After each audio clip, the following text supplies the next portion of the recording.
Welcome to Chillin' 101. We hope this video helps. You start by preparing what matters: a Python env with transformers and torch installed, and a labeled CSV ready to train. First, import the Bert tokenizer and dataset loader so you can tokenize text consistently. Then, create a small train/validation split, 80/20 is fine, and map tokenization to your dataset. Once done, set batch size to a modest 8 or 16 and pad to the model max length. This ensures consistent tensors and avoids OOM errors later. Now you build the model. Load Bert base uncased with a classification head matching your label count. Move the model to GPU if available.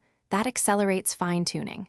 Use AtomW with a low learning rate such as 2E5 and add a linear warm-up scheduler. This stabilizes training. Train for a few epochs while evaluating on validation data, each epoch to catch overfitting.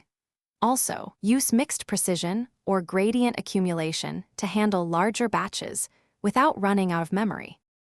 Finish by running a thorough evaluation. Compute accuracy, precision, recall, and inspect a confusion matrix to find error patterns.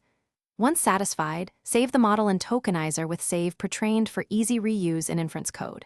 If results are poor, try adjusting learning rate, adding more labeled examples, using augmentation, or freezing the first few Bert layers to reduce overfitting. If you hit OOMs, reduce batch size or sequence length. This one troubleshooting tip usually resolves most crashes. Thanks for watching. Consider subscribing if we helped you.